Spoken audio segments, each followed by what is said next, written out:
Good morning students.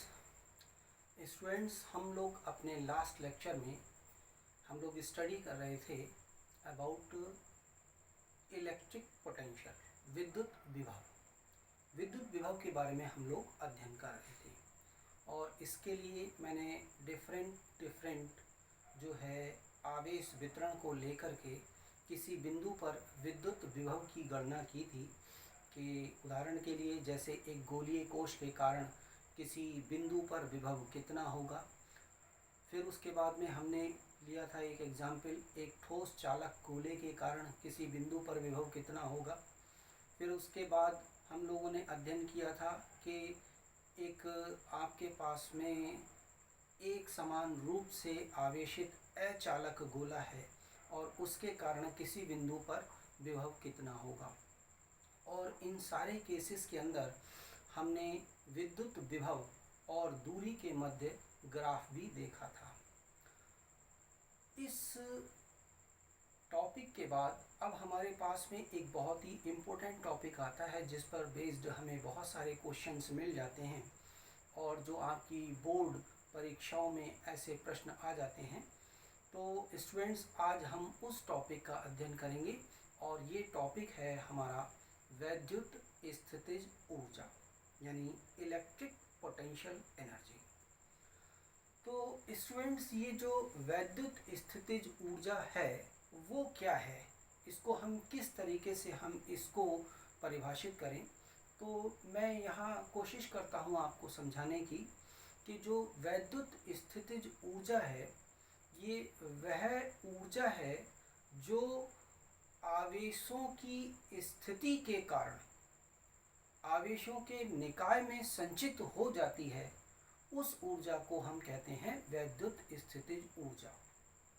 ठीक है, मतलब जो हमारे पास में, इसको हम दूसरे तरीके से अगर हम परिभाषित करें तो इसकी परिभाषा क्या होगी कि अगर हमें आवेशों के एक निकाय की रचना करनी है तो उस आवेशों के निकाय की रचना करने में हमें जो कार्य करना पड़ेगा वह कार्य उस आवेशों के निकाय में ऊर्जा के रूप में संचित हो जाता है और इसी ऊर्जा को हम कहते हैं वैद्युत स्थितिज ऊर्जा।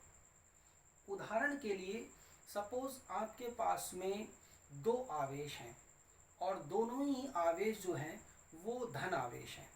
अब आप इन दोनों आवेशों को एक दूसरे के समीप लेकर के आते हो और सपोज आपको इन दोनों को एक दूसरे से r दूरी पर रखना है। तो ऐसा करने में क्या होगा, आपको जो इनके मध्य वैद्युत बल कार्य कर रहे हैं उनके विरुद्ध कार्य करना पड़ेगा। क्यों? क्योंकि जब दोनों आवेश समान प्रकार के हैं तो उनमें क्या होगा, प्रतिकर्षण बल होगा और प्रतिकर्षण बल होगा तो ये एक दूसरे से दूर भागेंगे।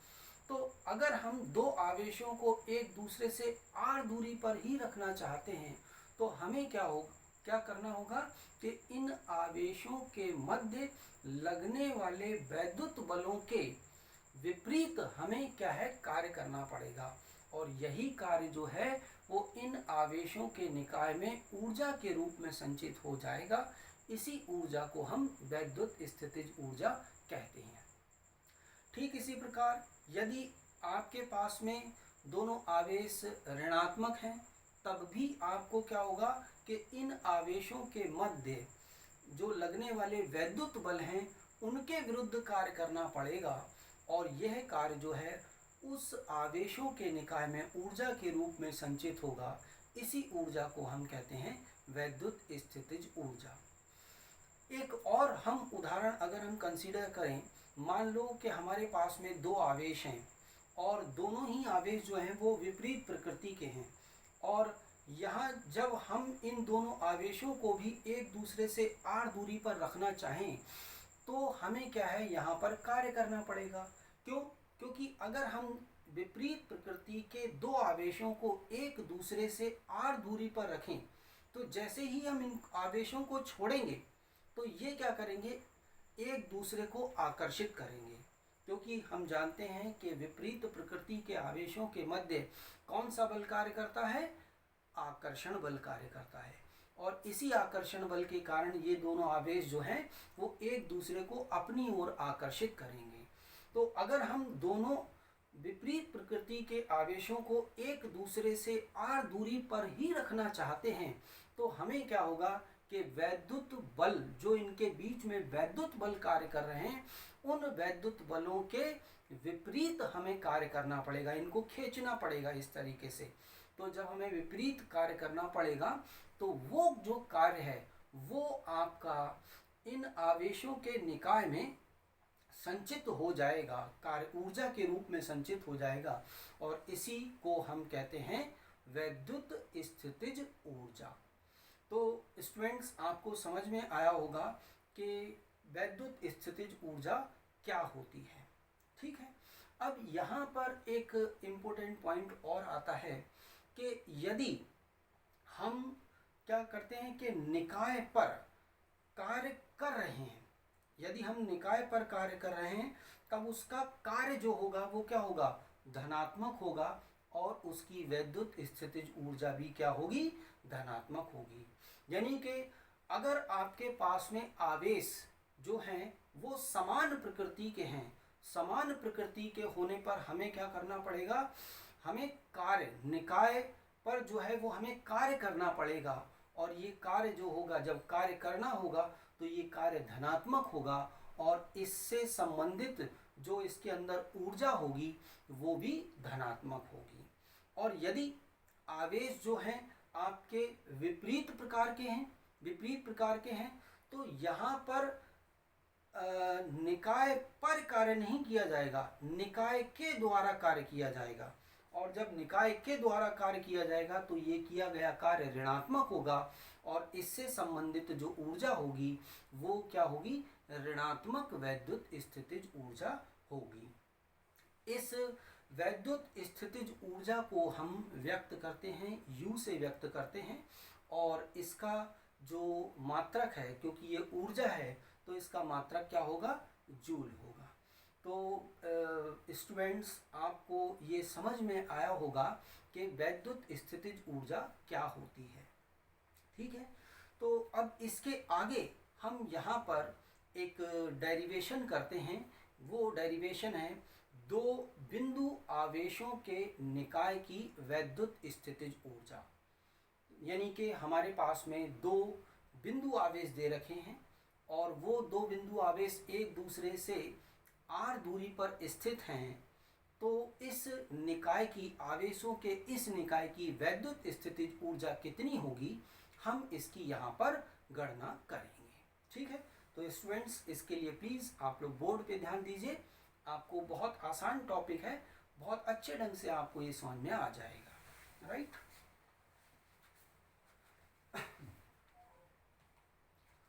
तो स्टूडेंट्स हमारे पास में यहाँ क्वेश्चन है दो बिंदु आवेशों के निकाय की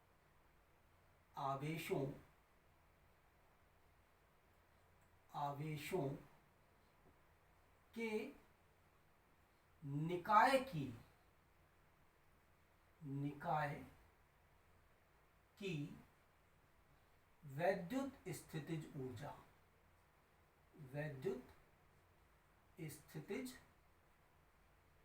स्थितिज ऊर्जा,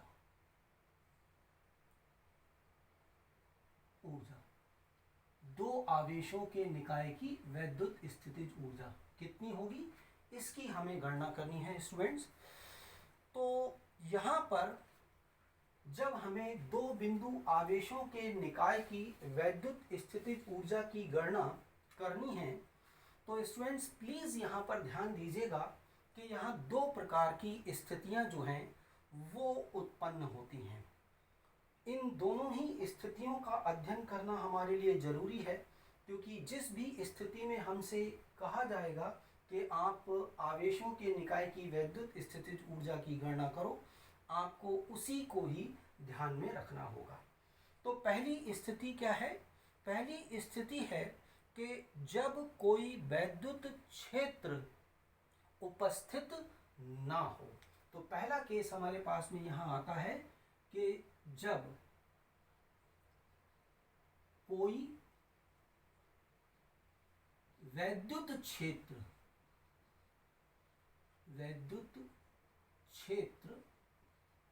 उपस्थित ना हो,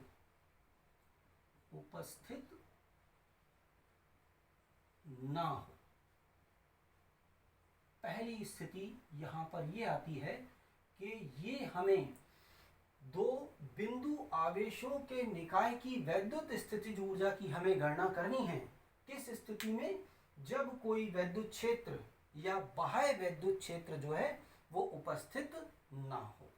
ठीक है स्टूडेंट्स, तो आप यहां पर ध्यान दीजिएगा।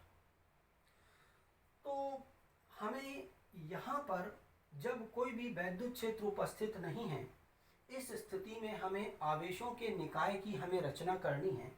तो हम क्या करेंगे, सबसे पहले सपोज हमें क्या करना है, जैसे ये एक Q1 आवेश है, ठीक है, और इससे r दूरी पर हमारे पास में एक दूसरा आवेश हमें लाकर रखना है जो है Q2 आवेश है। तो ये हमें आवेशों के एक निकाय की रचना करनी है जिसके अंदर एक आवेश Q1 दूसरा Q2 दोनों ही धनात्मक मान लिए हैं और इनके बीच की दूरी क्या है, r है। इस निकाय की रचना करनी है। तो इस निकाय की रचना करने के लिए हम क्या करते हैं कि सबसे पहले हम Q1 आवेश को अनंत से हम किसी बिंदु तक लेकर के आते हैं। तो हमने यहाँ पर क्या देखना है, सबसे पहले कि Q1 आवेश को अनंत से बिंदु, सपोज ये हमने मान लिया कि ये A बिंदु है और ये B बिंदु है। तो Q1 आवेश को अनंत से A बिंदु तक लाने में किया गया कार्य। यहाँ पर Q1 आवेश को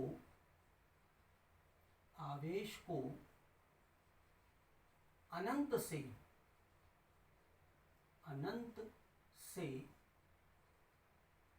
बिंदु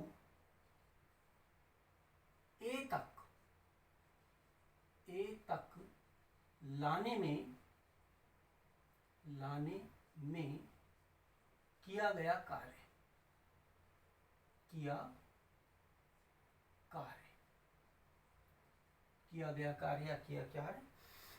तो ये कितना होगा, इसको हमने कह दिया W1। W1 बराबर कितना होगा। अब आप स्टूडेंट देखिए, जब यहाँ पर कोई भी विद्युत क्षेत्र उपस्थित नहीं है और हम एक आवेश Q1 को अनंत से लेकर आ रहे हैं, तो इस Q1 आवेश पर किसी भी प्रकार का कोई वैद्युत बल कार्य नहीं करेगा।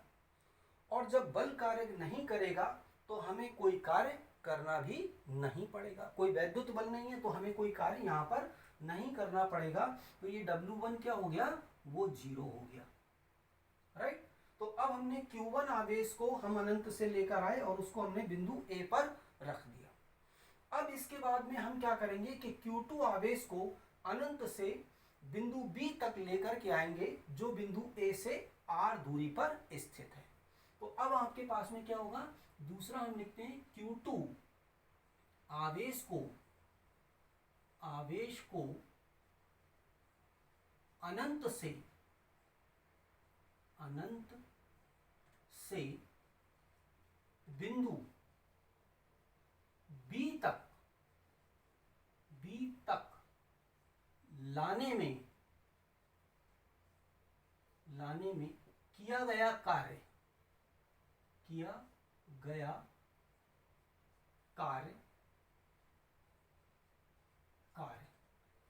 अब यहां पर बिंदु B के बारे में क्या कहेंगे कि इसकी A बिंदु से दूरी कितनी है, R है, जिसकी A बिंदु से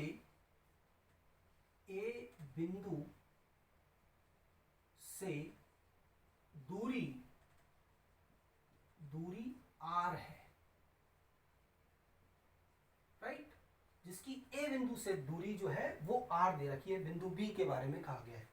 तो यहां पर W2 इज इक्वल टू कितना होगा स्टूडेंट्स, आप जानते हैं इसको, W2 बराबर होगा Q2 इंटू VR,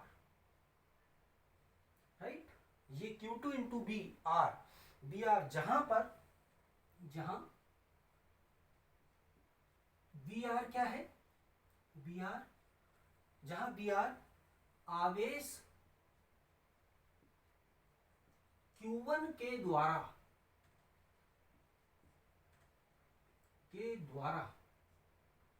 r दूरी पर उत्पन्न विभव है।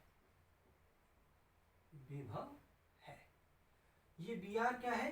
बी आर ये जो है वो Q1 आवेश r दूरी पर कितना विभव उत्पन्न करता है उसके परिमाण को ये व्यक्त करता है।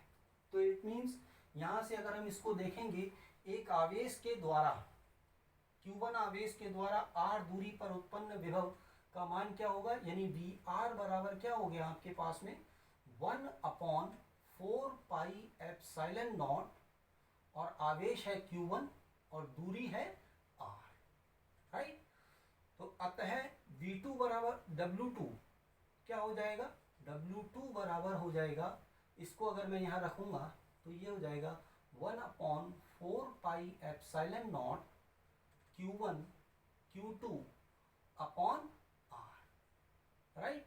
तो हमें पहले आवेश को Q1 को लाने में किया गया कार्य कितना है, W1, ये हमारे पास में समीकरण 1 है, और दूसरे आवेश Q2 को बिंदु B तक लाने में किया गया कार्य कितना है, W2, ये है समीकरण 2। तो अब समीकरण 1 व 2 से, समीकरण 1 व 2 से ये इन दोनों को देखें, मतलब आवेशों के निकाय की रचना करने में समीकरण 1 व 2 से दो आवेशों के निकाय की रचना करने में किया गया कार्य,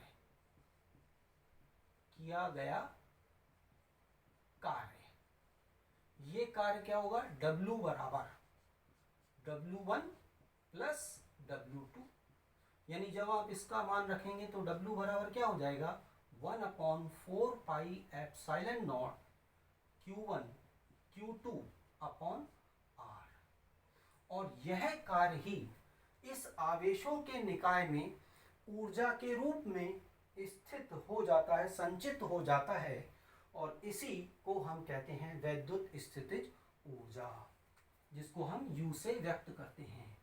यह कार्य ही आवेशों के निकाय में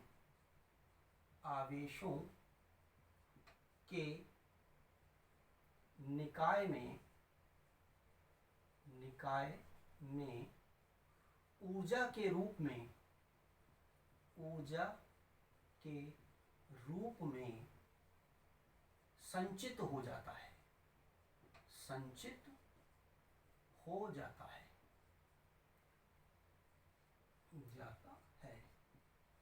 इसे ही वैद्युत स्थितिज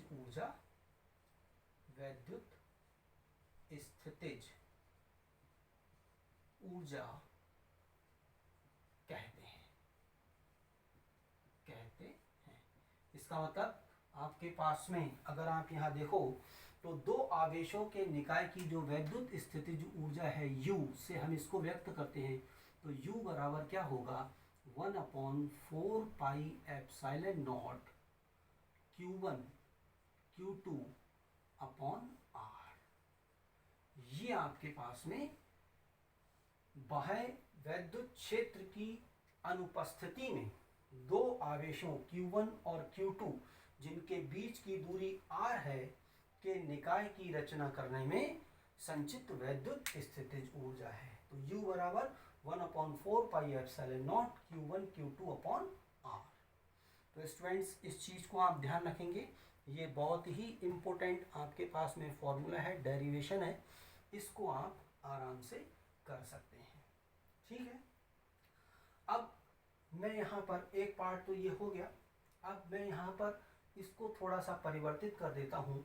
अब दो बिंदु आवेशों के निकाय की वैद्युत स्थितिज ऊर्जा की जगह हम इसी से संबंधित एक अगला प्रश्न भी कर सकते हैं कि 3 बिंदु आवेशों के निकाय की वैद्युत स्थितिज ऊर्जा, कि अगर हमारे पास में 2 की जगह अब हमारे पास में 3 वो जो दे रखे हैं, ठीक है, 3 बिंदु आवेश, तो 3 बिंदु आवेशों के निकाय की अगर हमें रचना करनी हो तो कितना कार्य करना होगा वो हम यहाँ पर निकाल सकते हैं। तो जैसे अब मैं यहाँ पर लिख देता हूँ, ये है 3 बिंदु आवेशों के निकाय की वैद्युत स्थितिज ऊर्जा, और हमारे पास में केस पहला वही रहेगा कि जब कोई वैद्युत क्षेत्र उपस्थित ना हो, जब कोई वैद्युत क्षेत्र उपस्थित ना हो। तो इस चीज़ को हम ध्यान रखेंगे, इस चीज़ को हमें पूरा ध्यान रखना है स्टूडेंट्स। तो प्लीज़ आप यहाँ ध्यान दीजिएगा। इसको मैं अब मिटा देता हूँ और अगला मैं जो पॉइंट है वो यहाँ पर ले लेता हूँ। तो आप यहाँ पर ध्यान दीजिएगा, बहुत ही आसान है। अब हमें डायरेक्ट केवल इस जो 2 बिंदु आवेशों के निकाय की वैद्युत स्थितिज ऊर्जा का सूत्र है, बस उसी को ही उपयोग में लेकर के आना है। तो क्या है, सपोज ये आपके पास में एक आवेश है Q1, ठीक है, इससे R12 दूरी पर एक दूसरा आवेश है Q2, और यहाँ पर एक तीसरा आवेश है Q3 जिसकी Q1 से दूरी है R13 और Q2 से दूरी है R23। तो यहाँ पर हमें अगर इसकी वैद्युत स्थितिज ऊर्जा की हमें गणना करनी है तो यहाँ पर क्या होगा, सबसे पहले Q1 आवेश को अनंत से लाने में किया गया कार्य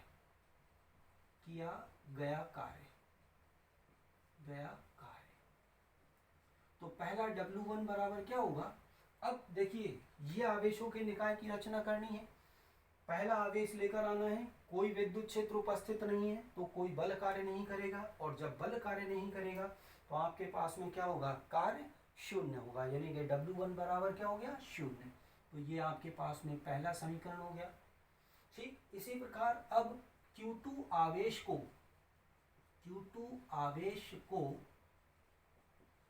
अनंत से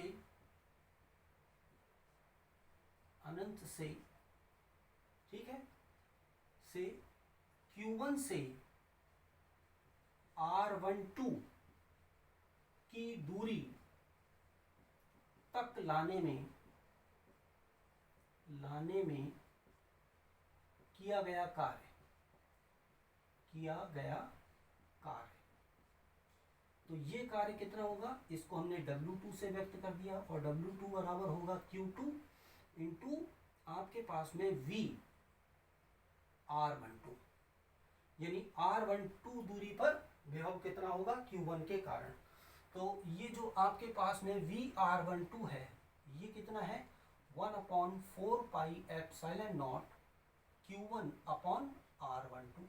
तो इसका मतलब W2 का मान कितना हो गया, W2 बराबर हो गया 1/4 पाई एप्सिलॉन नॉट इंटू ये हो जाएगा Q2 अपॉन R12। तो ये हमारे पास समीकरण 2। और अब हम Q3 आवेश को लेकर के आ रहे हैं, तो Q3 आवेश को लाने में किया गया कार्य ये हो जाएगा W3, और W3 ये बराबर हो जाएगा Q3 इंटू, अब आप देखिए ये होगा V13 प्लस V23, यानी कि आवेश Q1 के कारण यहाँ पर विभव, और ये है आवेश Q2 के कारण Q3 आवेश पर विभव। तो हम यहाँ पर V13 आपके पास में कितना होगा, 1/4 पाई एप्सिलॉन नॉट इंटू यहाँ पर Q1 अपॉन R13, और V23 आपके पास में कितना होगा, 1/4 पाई एप्सिलॉन नॉट, ये हो जाएगा Q2 अपॉन R23। इसका मतलब W3 का मान कितना हो जाएगा, W3 बराबर, इसको जब हम यहाँ रखेंगे इसको सॉल्व करेंगे तो ये हो जाएगा 1/4 pi epsilon not, right, Q1 Q3 upon R13 plus 1/4 pi epsilon not Q2 Q3 upon R23, right. तो ये हमारे पास में तीसरी समीकरण है। तो अब किया गया कुल कार्य क्या होगा, किया गया कुल कार्य यानी W बराबर W1 plus W2 plus W3, तो इसका मान रख देंगे। W बराबर क्या हो गया, W1 तो 0 है, फिर W2 कितना है 1/4 pi epsilon not Q1 Q2 upon R12 plus, इसको मैं यहाँ लिख देता हूँ, plus 1/4 pi epsilon not Q1 Q3 upon R13 plus 1/4 pi epsilon not Q2 Q3 upon R23। तो ये जो आपके पास में कार्य आया है वो है इन तीन बिंदु आवेशों के निकाय को बनाने में किया गया कुल कार्य, और यही कार्य इसमें ऊर्जा के रूप में संचित हो जाता है, जिसको हम कहते हैं वैद्युत स्थितिज ऊर्जा। यानी U बराबर, इस केस में क्या हो गया, U बराबर 1/4 pi epsilon not Q1 Q2 upon R12 plus, इसको हम आगे इसी तरीके से लिख सकते हैं, ये हो जाएगा 1/4 pi epsilon not Q1 Q3 upon R13 plus 1/4 pi epsilon not Q2 Q3 upon R23। तो ये फाइनल एक्सप्रेशन आ गया आपके पास में तीन बिंदु आवेशों के निकाय की वैद्युत स्थितिज ऊर्जा का एक्सप्रेशन। ठीक है स्टूडेंट्स, तो इसी प्रकार से आप चार बिंदु आवेशों की वैद्युत स्थितिज ऊर्जा की भी आप गणना कर सकते हैं। ठीक है स्टूडेंट्स, धन्यवाद। आप इस चीज़ को ध्यान रखिएगा और इसको समझ लीजिए अच्छे ढंग से।